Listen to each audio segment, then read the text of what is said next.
So we're looking at page 18 of your unit handout. We're going to be dealing with satellites and Newton's law of motion, Newton's laws of motion. What we're really doing here is tying together what we've learned about circular motion with Newton's universal law of gravitation. So we're going to be applying everything we know about gravitation and circular motion to satellites and planetary orbits. So this deserves a little bit of a discussion.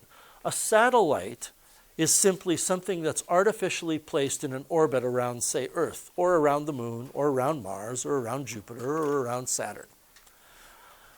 But that means there are artificial satellites, like the satellites that NASA and the different agencies throughout the world have put into orbit around the Earth, but there are also natural satellites. The Moon is a satellite of the Earth. The Moon is in a gravitational orbit around the Earth, so the Moon is a satellite.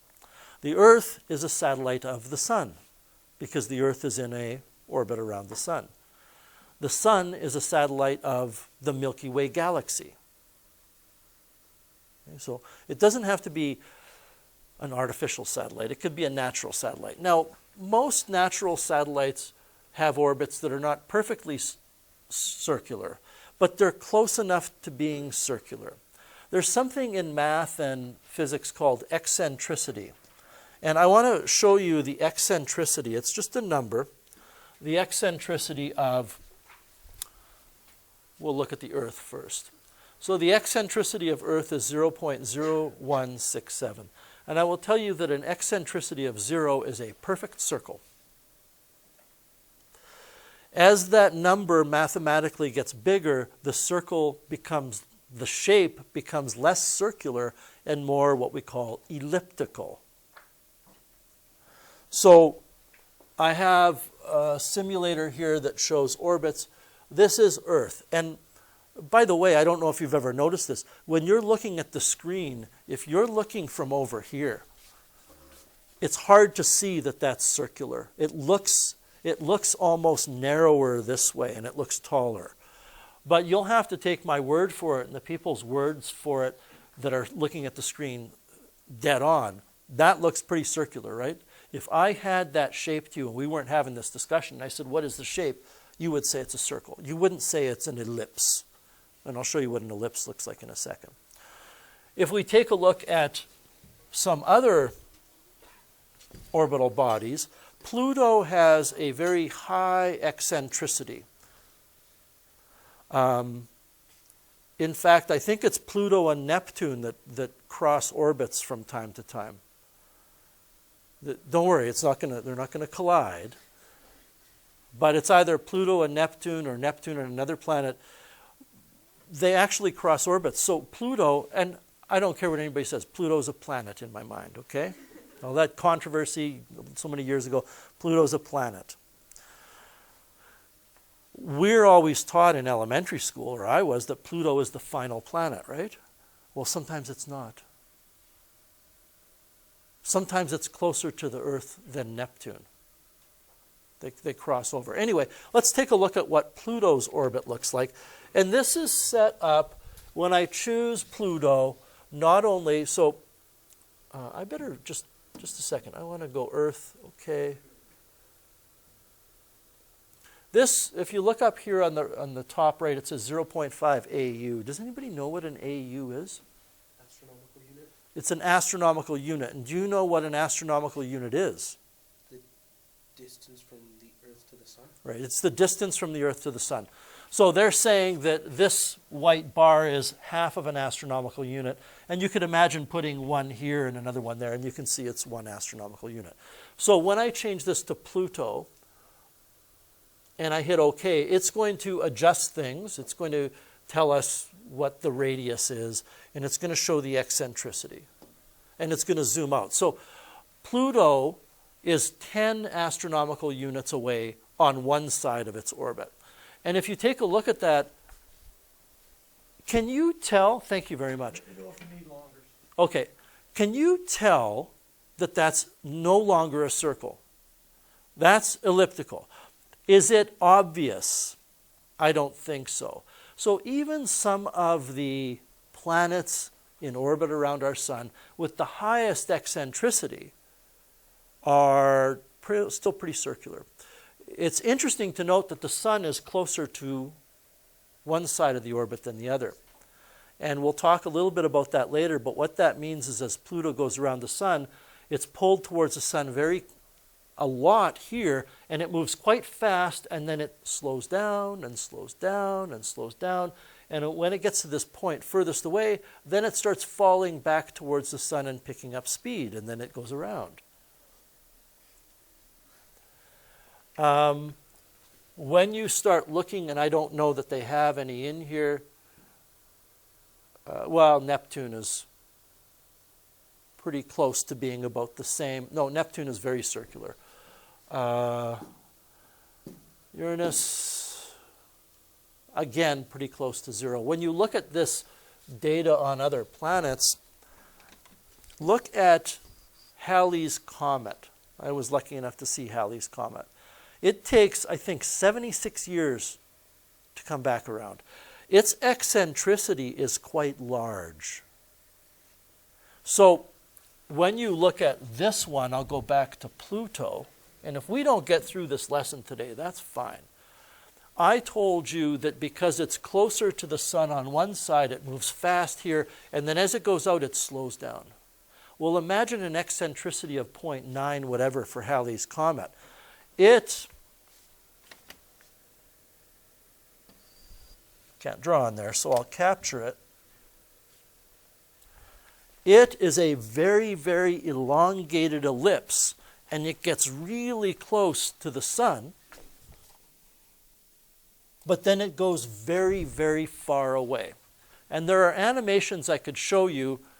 Well, there's one here. I'm just going to start this animation in a second. I didn't look at it and see what it does.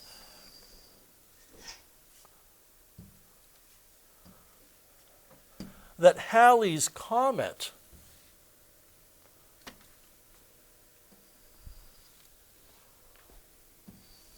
I mean, that's a pretty lousy looking ellipse. And it's even longer than that. And what happens is it goes out so far from the sun that it just slows down to just this slow, slow crawl. And then it's like it reaches its maximum height and starts coming back. And it takes 76 years for that to happen. I do want to take a look at this animation just to see if it shows what I hope it shows.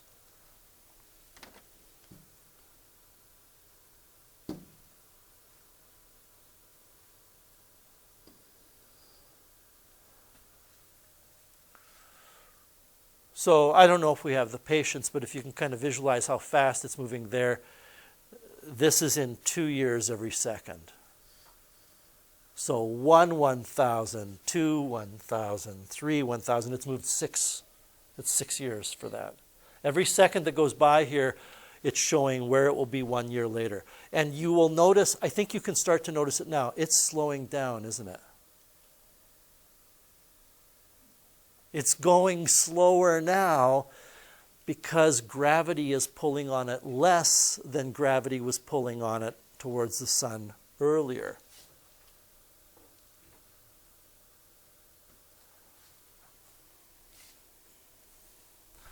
So I don't think we're going to sit here all day and wait for it. But can you imagine an eccentricity of 0.9 with Halley's Comet? It's going to take forever. What is the lesson to be learned by all of this? That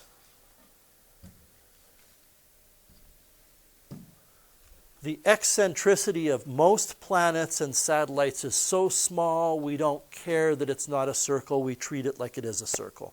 And the mathematics is going to be close enough. All right. So Newton has this idea. 1600s? 1700s? I can't remember. Late 1600s to early 1700s. He understands that any objects with mass accelerate towards the Earth due to the force of gravity. By the way, that led to this whole thing, right? Where one of these masses is the mass of an object and the other is the mass of the Earth. He didn't wonder, I just state it this way, he was pretty sure. The reason the moon is in an orbit it is because it is being pulled towards the Earth. It's just that it's falling towards the Earth and it never reaches the surface because it's falling around the Earth. The surface of the Earth is dropping as it's falling. It's falling at the same rate as the Earth's curvature is changing. This is a very difficult thing to imagine. So he visualized a cannonball being fired from the top of a very tall mountain. And I've got a couple of links here. I mean, you can't click on your printed handout, but if you wanted, you could type them out or do a search online. But I have it loaded here. So we're going to fire a cannonball from the top of this mountain at 4,000 meters per second. This is just a thought experiment. No mountain is that tall. Okay? Big deal, right? But what if you do this?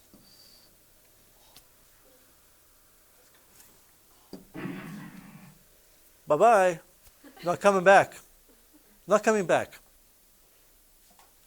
What if we do, let's clear those tracks. I'm going to try this one, 9,200 meters per second.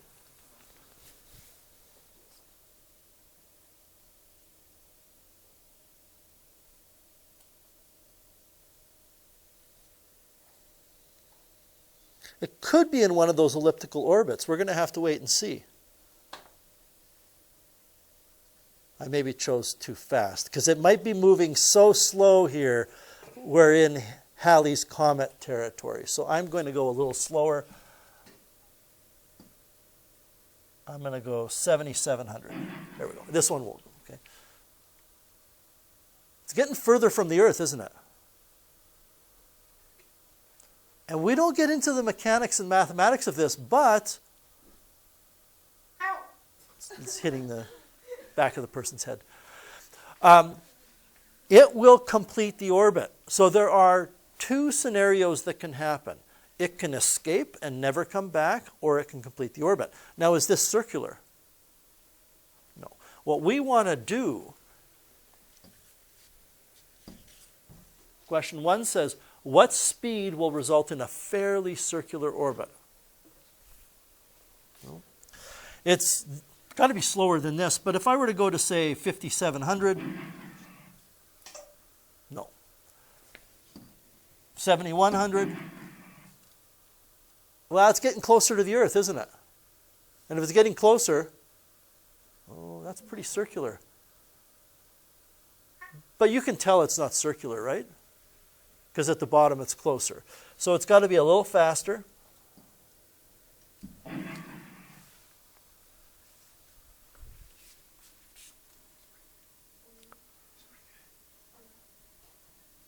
I mean, how many of you would say we could go a little faster? Let's not, because I don't know that I have the precision on here. Yeah, I think I have to go 7,300 or 7,400. I think 7,300 is more circular than 7,400 is. So all we're going to do is we're going to answer, all right, we get it.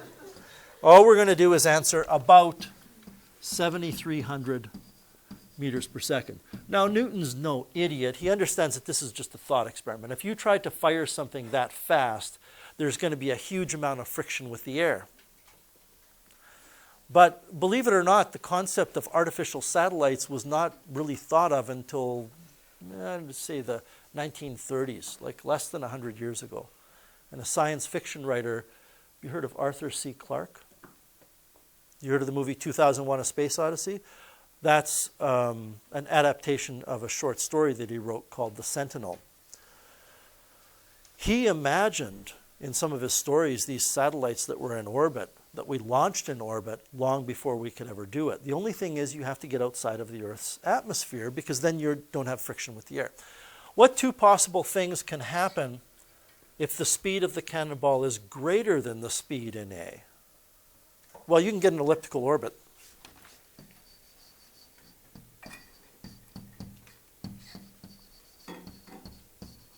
Or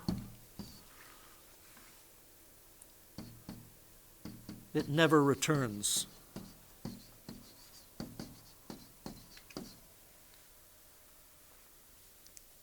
And much of what we do in the next few days is taught to you just as much so that you can understand some of these things because you might be interested in them, as it is because you need to know how to do calculations. We're not going to be doing elliptical orbits, okay? But the fact of the matter is they are elliptical. So when a satellite is in a circular orbit, the net force acting on it is due to gravitation. You know, if we go back to this, let's see where we're at here. I think it's here. Yeah. Oh, yeah. I don't know if it's gone all the way around again and it's on its way back a second orbit. I don't know. But when you look at that, the only force acting on that planet at any point in time is the force from the planet towards the sun. There's a force of gravitation. And what that means is that the net force is the force of gravity.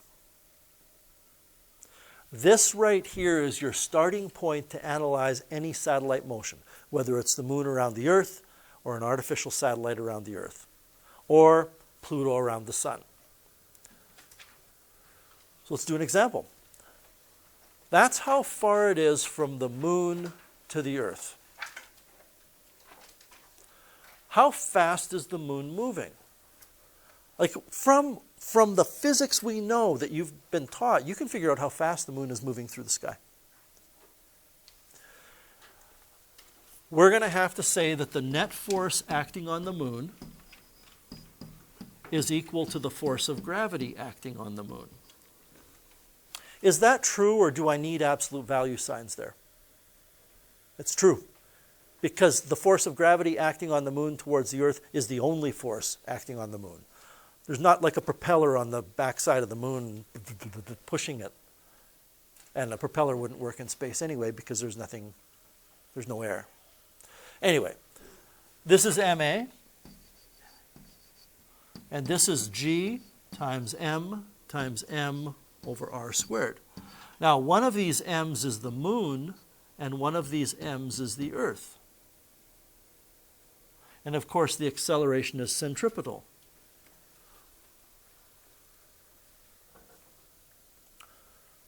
Which mass is on the left of this equation? Is it the mass of the moon, or is it the mass of the Earth? The sum of mass of the moon and the Earth? It actually is not the sum. That's a good idea, though. And the reason it's not the sum is they're not both accelerating. Noah? It is the mass of the moon, because it is the moon that's accelerating. I mean, I know the Earth is also accelerating around the sun, but in relation to the Earth, it's the moon that's experiencing an acceleration. So this is the mass of the moon, which means we can get rid of the mass of the moon and get v squared over r, that's centripetal force, equals g times the mass of the Earth over r squared. Because the equations get a little more complicated here, I don't want to rush things. If I cross multiply, I get v squared r squared equals g m of the Earth r. I can cancel one of the r's.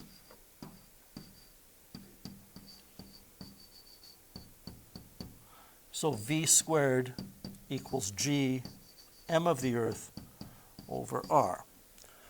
I mean, I suspect that many of you could have arrived there by just looking at the original equation at the top. Or you cancel an r and you're done. Now, what is r? R is the radius of the moon's orbit. So we have to do a little bit of thinking here.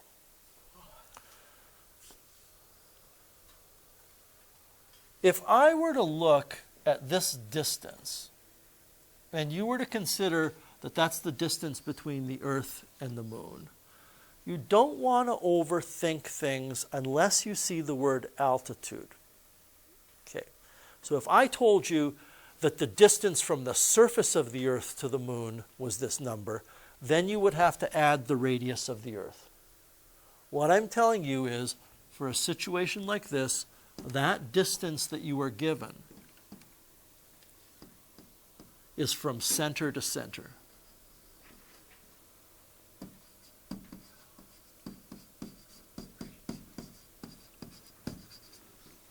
And it was in kilometers, so I multiplied it by 1,000 to get it in meters.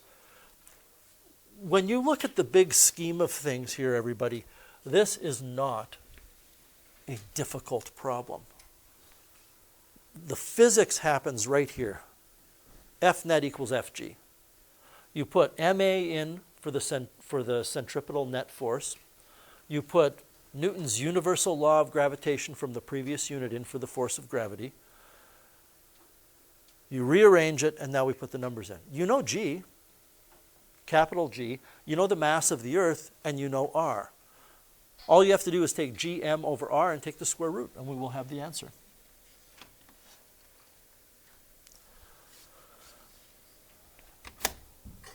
So G is 6.67 times 10 to the negative 11 times the mass of the Earth.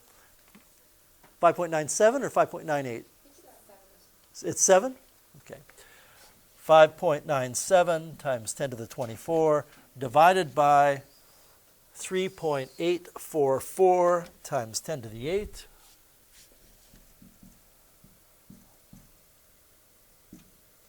And I take the square root.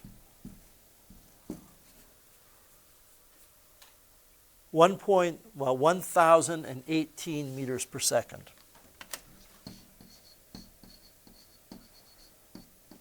About a kilometer per second. And I mean, if something went by you at a kilometer per second, you would really see it moving. But you can't really see the moon moving that rapidly because the distance is so far away. The other thing we are asked to find here for part B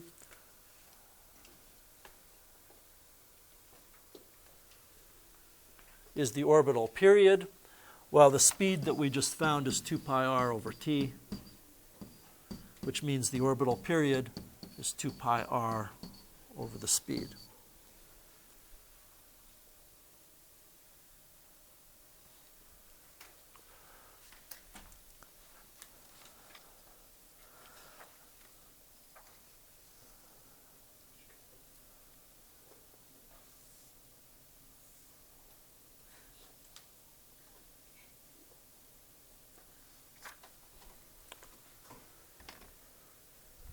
Let's see what we get here. 2 times pi times the radius was 3.844 times 10 to the 8, I believe. Yeah, pretty sure.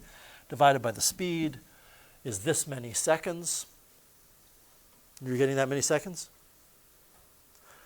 We could write that as an answer, 2.4 times 10 to the 6 seconds.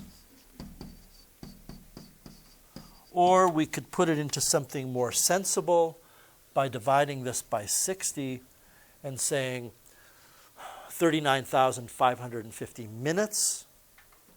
Or we could divide by 60 again to get hours. Why don't we divide by 24 to get days? It's about 27 and a half days, the lunar month. It's how long the moon takes to orbit around the Earth once. Because the Earth and the moon are in orbit around the sun, it may not appear to your eye to return to the same place exactly every 27.46 days. I mean, there's a lot else going on here. But the answer is about 27 days.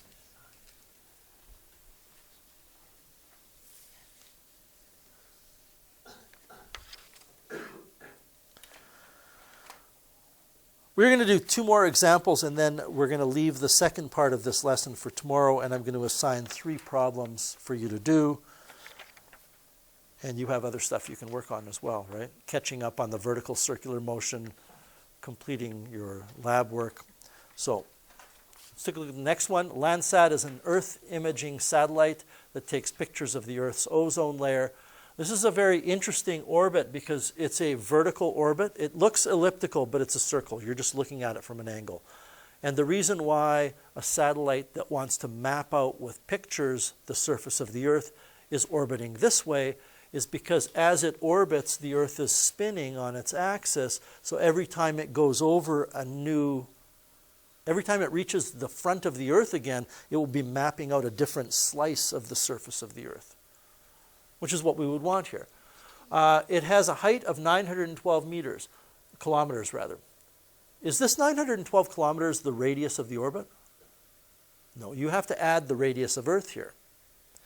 But what are the speed and the period? It's the same thing we just did. F net will be equal to Fg in every sense, but I'm just using magnitudes. So this is ma, and this is g mm over r squared. The a becomes v squared over r. I don't know if you noticed, I haven't drawn your attention to it, but usually with satellites, I make one m smaller and one m bigger, and m bigger is the central mass. The mass of the satellite cancels, one of the r's cancels, and you're left with this. So it's the same set of calculations that we just completed in example 1, except for the fact that we're not given the distance that's r. We have to figure it out. I don't think this is drawn to scale.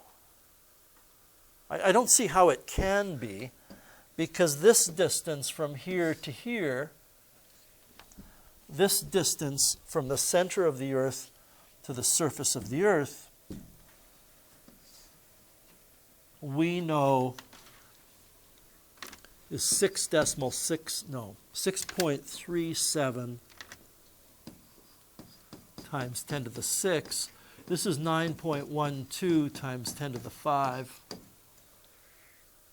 It's 9.12 times 10 to the 2 meters, kilometers, so I multiply by 1,000. So this is not drawn to scale, I don't think. Not very well. But we have to add those numbers together to get r. So can you do me a favor and double check?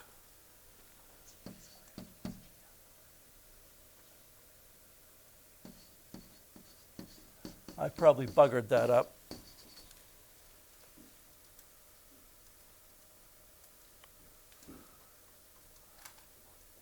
No, I think that's right.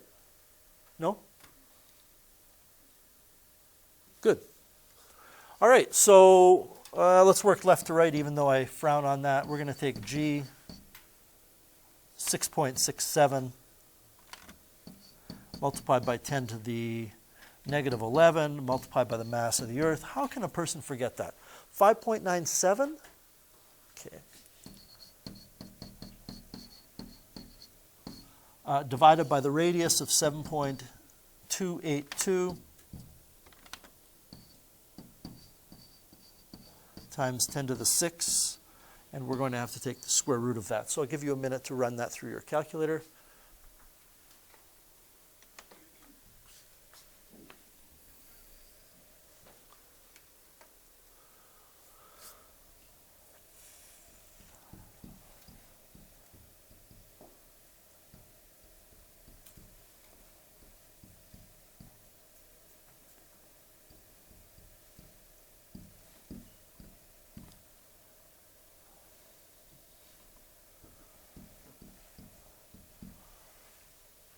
No, 7.4 kilometers per second. I don't know if any of you have ever stargazed before. I don't mean officially with a telescope, but just on a nice summer night, just watch the stars. Every now and then you'll see a star that's moving. It's a satellite. It's not a UFO, it's a satellite. And some of them move very, very fast. So you start thinking about 7.4 kilometers per second, and it's pretty close to the surface of the Earth. When the sunlight catches it, you're going to see it moving. There are satellites called iridium satellites, and you may see You may have seen them. Every now and then you will look at what you think is a star, and it doesn't appear to be moving very fast, and then it gets very bright, and then it disappears. And that's an iridium satellite, which is just at a particular altitude that the sunlight is really catching it as it passes that point, reflecting to your eyes. We also want to know the orbital period. Well, the period, 2 pi r over t, is the speed. So t is 2 pi r over the speed. Let's do that.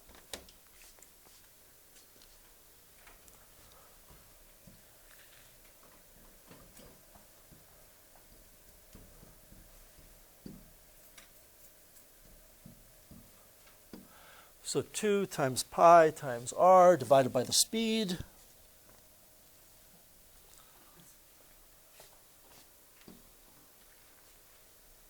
I'm getting that answer.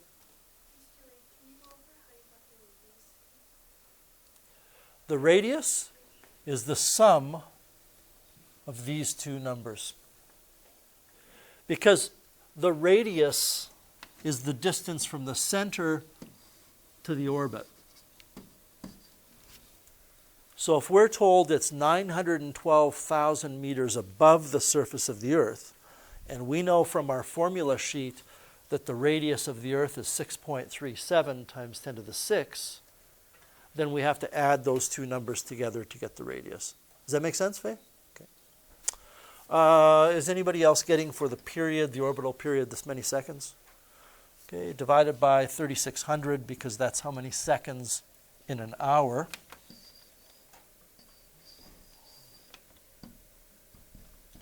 You could go divided by 60, divided by 60. It's about 1.7 hours.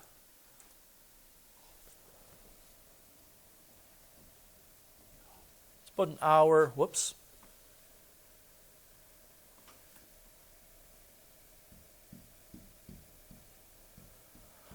It's about an hour and 43 minutes. So if you were watching this at night and it were this satellite and you were spending a lot of time outside, you would see it, and you would see it again about an hour and 43 minutes later. I want to do one final question here, and then you'll have about 10 minutes to work on a few problems for tomorrow. Use the mean distance of Mars and the mass of the Sun. You don't need to grab your textbook. I have this information here. To determine the length of one Mars year. So a year on Earth is the length of time it takes the Earth to go around its orbit once. And that's called a year. So we need to know the radius of the orbit for Mars and the mean orbital radius, the average orbital radius, and it's called average because it's not a perfect circle, it changes. It's elliptical. Is that, and the mass of the Sun is this. We need to know these two pieces of information. So the net force, this is the same set of calculations we just repeated in example 1 and 2, is Fg. So you're going to have m v squared over r equals g m over r squared. The masses cancel, and that's the mass of Mars because it's the one in orbit. And V will be equal to the square root of G times the mass of the Sun over the orbital radius of Mars. Right, just before you do anything, that's the first step. Your second step is to use the speed that you find to determine the period. So I want to point out to you, everybody, that this example 3 is a question, a good exam question. I'm not going to tell you find the speed first and then find the period. I'm going to say find the period. And that's what I want you to do right now. I want you to use the information that's highlighted to calculate the speed of Mars in its orbit around the Sun. And then I want you to use that speed to calculate the orbital period of Mars around the Sun.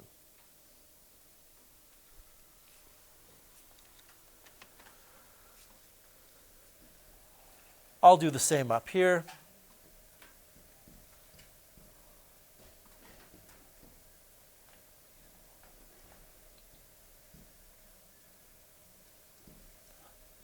Sorry, I covered up the mass of the sun. There it is.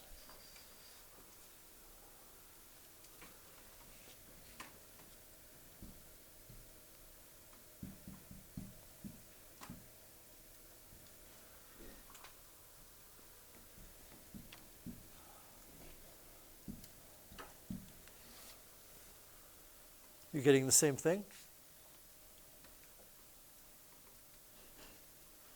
That's pretty amazing.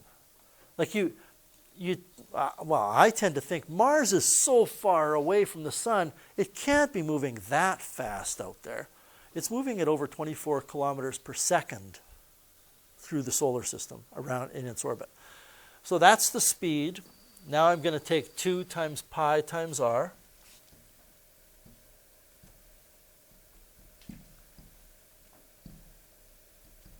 Divided by the speed to get the orbital period.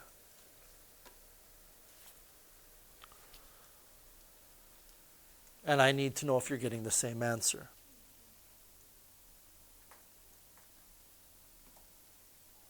That's seconds.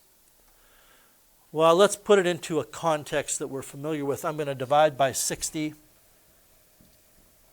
This is minutes. I'm going to divide by 60 again. This is hours. I'm going to divide by 24. This is days. I'm going to divide by 365.25. You don't need to know that little nugget of information, but that's how many days there are in our year. I think that's come up before in this class, hasn't it? Because we have a leap year every 4 years, so we got that extra quarter day. 1.88 Earth years is 1 year on Mars. What does that mean? It doesn't mean if you're on Mars, you only age a year every 1.88 years.